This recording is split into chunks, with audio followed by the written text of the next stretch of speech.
A paz do Senhor, queridos irmãos, estamos aqui reunidos mais uma vez para mais um estudo da nossa querida Escola Bíblica Dominical.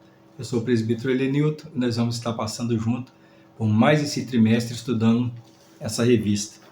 E esse trimestre que se inicia, a nossa revista ela tem por título O Verbo se fez carne. Nós vamos estar estudando a vida de Jesus através do Evangelho de João. Nós passaremos todas as lições, para a gente ter uma noção do que nós vamos ver aqui. A lição de número 1 fala, o verbo se tornou carne.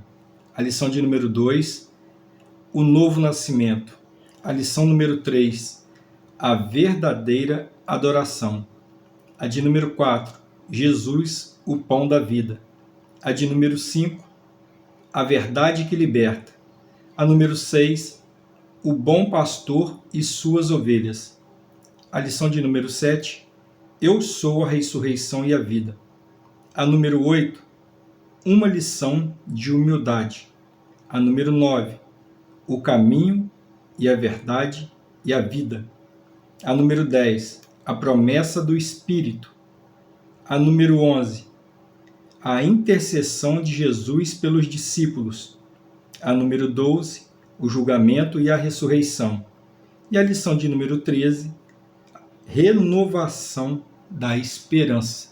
Isso é o que nós temos, Todos os dias nós renovamos a nossa esperança em Cristo Jesus através do seu Evangelho. Louvado seja Deus. Nós vamos ver que nós vamos estar estudando o Evangelho segundo João, e a lição ela vai ter por texto áureo o seguinte, e o verbo se fez carne e habitou entre nós, e vimos a glória como unigênito do Pai, cheio de graça e de verdade. João 1:14. A verdade prática diz, o verbo de Deus inseriu-se na história, assumindo a forma de homem para redimir os pecados. Jesus ele tomou a forma de homem para nos salvar dos nossos pecados, redimir, nos limpar, nos livrar dos nossos pecados, que não são poucos, Então nós vamos estar estudando isso nessa lição, na verdade, em todo esse trimestre. A leitura bíblica em classe encontra-se em João 1, do 1 ao 14. A introdução ela vai dizer para nós assim, em comparação com os outros 3 evangelhos, Mateus, Marcos e Lucas, o de João destaca-se especialmente por centrar-se no ministério de Jesus em Jerusalém. O autor desse evangelho, o apóstolo João, redigiu esse valioso documento com a intenção de revelar a singularidade da natureza divina do nosso Senhor e, ao mesmo tempo, encorajar a fé dos seus discípulos. Que possamos também ter a nossa fé, irmãos, fortalecida por esse evangelho, por esse relato. A intenção do apóstolo era o quê? Através daquilo que ele narrou no seu livro, nesse evangelho, fortalecer a fé de todos os apóstolos, de todos aqueles que viriam depois dele, No caso, todos os sucessores, porque há momento na vida da gente que as coisas parecem ser tão difíceis, que se a gente não tiver algo para poder fortalecer a nossa fé, se a gente não tiver aquela confiança, a gente acaba parando pelo caminho, E João, ele fez questão de documentar uma média de 8 milagres, que Jesus executou ali. Ele fez questão de narrar no evangelho dele. E um deles é a ressurreição de Lázaro, que nós sabemos que é uma coisa tremenda, É maravilhoso. E esse evangelho ele vai falar para nós também, esse estudo sobre a divindade de Jesus, que transforma também a nossa vida e a obra transformadora do Espírito Santo. Aqui no primeiro tópico do Evangelho fala assim, autoria e data. O apóstolo João, o autor do Evangelho que leva o seu nome, a confirmação da sua autoria encontra-se no próprio texto, em João, capítulo 21, versículo do 20 ao 24. né, nós temos essa confirmação de que João é o autor desse evangelho, porque ali naquele texto tem essa confirmação para a gente. E esse evangelho ele foi escrito mais ou menos entre 80 e 90 depois de Cristo, né? Os estudiosos todos têm esse mesmo consenso, essa visão de que o evangelho foi escrito nesse período. De acordo com os estudiosos do evangelho, João apresenta uma doutrina genuína sobre a divindade de Jesus Cristo. Assim, as expressões verbo divino e a palavra que se fez carne são de grande importância nesse evangelho. Olha só, verbo divino, né? Nós sabemos que Jesus ele é visto como o verbo de Deus, a palavra de Deus que se fez carne e habitou entre nós. Então isso traz para nós, né, essa visão que João ele tenta trazer para a gente, mostrando que Jesus desde o princípio ele já se fazia presente lá no ato da criação. O número 2 aqui, o tópico, o propósito do evangelho, ele vai dizer para a gente o seguinte, né, que o evangelho de João tem como um de seus propósitos levar o leitor a crer que Jesus é o Cristo, o Filho de Deus, e ao crer, encontrar uma vida em seu nome. Ou seja, o propósito do evangelho é fazer com que a gente creia em Jesus e que a gente possa ter a nossa vida transformada, a gente possa ter uma nova vida através desse evangelho, ou seja, dessa palavra, dessa boa nova, disso que Jesus fez por nós, porque às vezes nos falta esse conhecimento, e a palavra de Deus ele diz, né, conhecereis a verdade e a verdade vos libertará. E o evangelho de João é um excelente evangelho para quem está começando a estudar a Bíblia, está começando a querer ter um encontro com Jesus, esse conhecimento, esse evangelho ele é maravilhoso para isso, né? A gente buscar através dele ali, a gente começa a se familiarizar com a grandeza de Deus, com tudo aquilo que Deus fez, né? Nos ofereceu através do sacrifício de Jesus. O número 3 aqui é a natureza de Jesus, né? A natureza de Jesus, ela vai falar para a gente, né, que apesar de o Evangelho de João sublinhar de forma clara a dimensão divina de Jesus, o apóstolo também aborda a sua natureza humana, neste sentido, o Evangelho não só realça a divindade de Jesus como Filho de Deus, mas também discute a sua humanidade por meio da morte expiatória do Senhor em favor dos pecados da humanidade. Ou seja, aqui ele mostra para nós as duas naturezas de Jesus, tanto a natureza humana quanto a natureza divina. Jesus, nós sabemos que ele era 100% homem e 100% Deus. Porém, no momento em que ele morreu na cruz para nos salvar, ali estava o Jesus 100% homem, para que nós tivéssemos direito a essa salvação tão maravilhosa, né? Tivéssemos direito a herdar essa bênção que o Pai nos deu. Aqui no segundo tópico vai falar sobre Jesus, o Verbo de Deus, a revelação que ultrapassa o passado. Quando o apóstolo João redigiu a introdução do primeiro capítulo do seu evangelho, no princípio era o Verbo.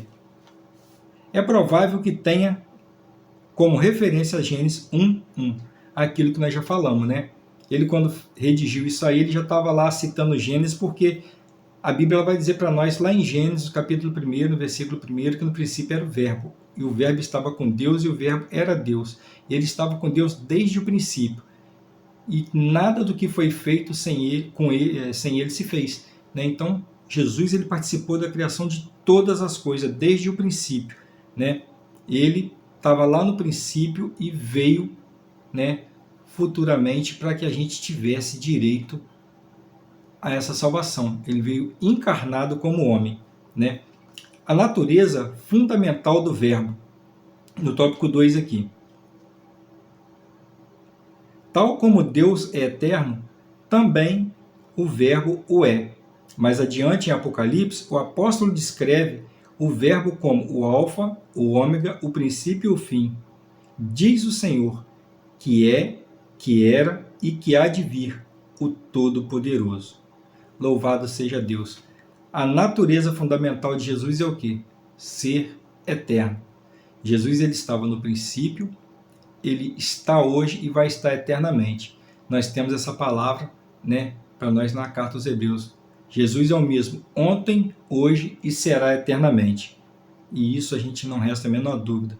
E essa vida maravilhosa, essa vida eterna, ele tem preparado para cada um de nós, né, que desejamos, que almejamos buscar através da tão gloriosa salvação que ele trouxe a nós através da sua morte ali na cruz do Calvário.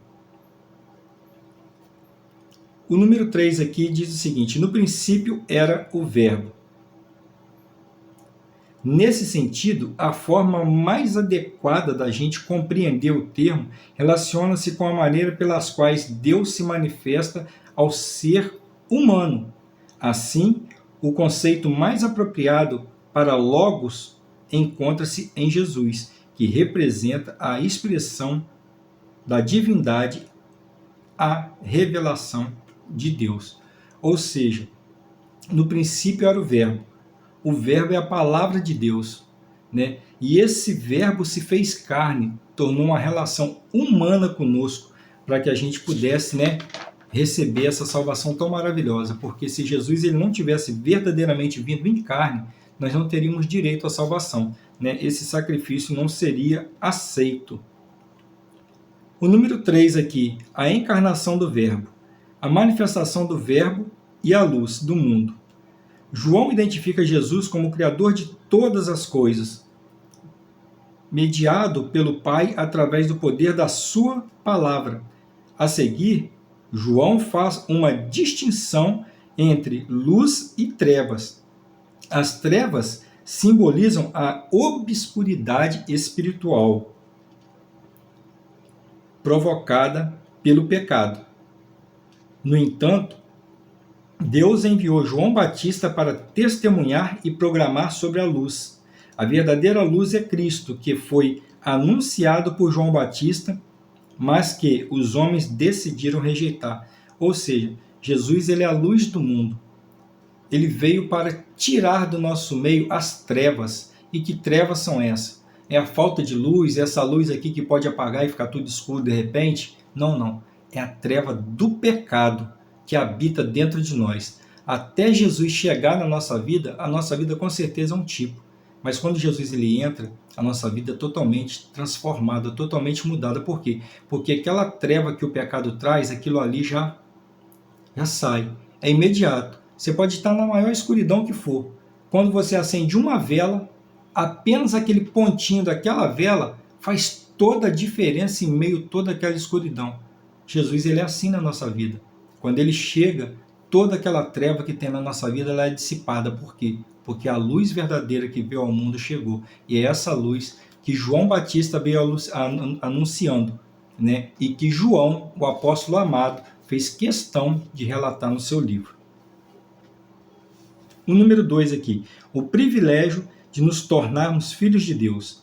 Enquanto Israel rejeitou a bênção da salvação através da obra do Calvário, Deus ofereceu a todas as pessoas, independentemente da sua raça, etnia ou língua, a oportunidade de se tornarem filhos de Deus, pela fé no nome de Jesus. Ou seja, não importa qual a sua raça, qual a sua cor, qual a sua língua, isso para Deus não importa. O que importa para Deus é a fé nele através de Cristo Jesus. Quando você entrega a sua vida para Jesus, a palavra de Deus ela vai dizer para nós que Deus ele nos deu o poder de serem feitos filhos de Deus naquele que crê no nome de Jesus. Tanto aos judeus quanto aos gentios, que no caso somos nós que não somos judeus, a luz manifestou para se revelar o plano divino da redenção a toda a humanidade. Assim, os gentios foi assegurada uma herança de filiação divina através do amor do Pai. Portanto, como crentes em Cristo, temos o privilégio de sermos chamados filhos de Deus. Ou seja, somos filhos por adoção através do sacrifício de Cristo e a nossa fé nele. através da nossa vida entregue a Jesus, porque nós cremos na palavra, na pregação do Evangelho, nós cremos que Cristo é o Filho de Deus que foi enviado ao mundo para a nossa salvação. Através de tudo isso, nós recebemos, né, na nossa vida o direito de sermos chamados de filhos de Deus por herança através de Cristo Jesus. O número 3 diz para nós assim: a manifestação e a habitação do Verbo. O Verbo se fez carne, sugere a humanização de Deus que se passou a viver no meio dos homens. Antes, Deus habitava numa tenda montada pelo seu povo. Agora, de acordo com as palavras do evangelista, ele reside entre nós, apresentando a manifestação plena da presença divina no mundo. Que maravilha, né? No começo, Deus ele habitava em tendas feitas pela mão do homem. Nós sabemos que a Arca da Aliança ficava ali no templo, no tabernáculo, né? Mas Jesus ele veio estar conosco, né?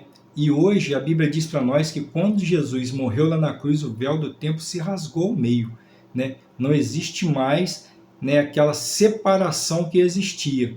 Então Deus ele nos permitiu, nos dando livre acesso de estar na presença dele em oração, em fé, buscando a presença do Senhor. E com isso, nos deu esse direito, né, de sermos feitos filhos de Deus através de quê? Através desse sacrifício maravilhoso.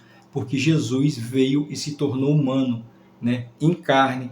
E essa manifestação dele em carne é o que nos deu essa oportunidade de estar aqui hoje, fazendo esse estudo maravilhoso, de estarmos crendo nessa salvação maravilhosa, nessa transformação de vida que somente o Evangelho pode nos proporcionar.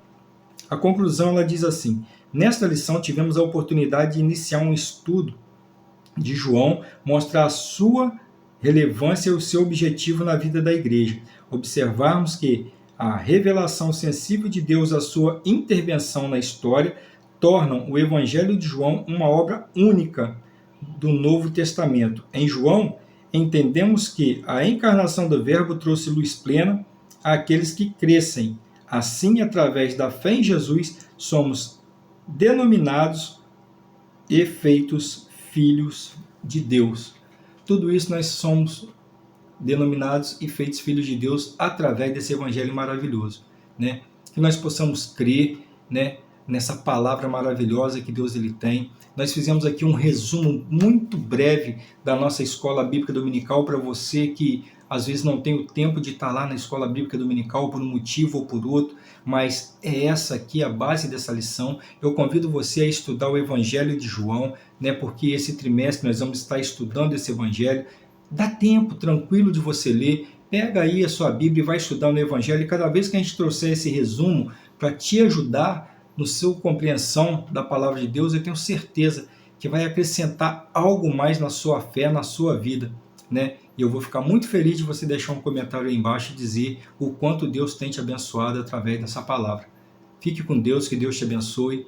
Até uma próxima oportunidade. Que a graça do Senhor seja sobre a sua vida e sobre a vida de todos aqueles que têm acompanhado essa lição, né, e esse Evangelho. Deus te abençoe em nome de Jesus. Fique com Deus e vá em paz.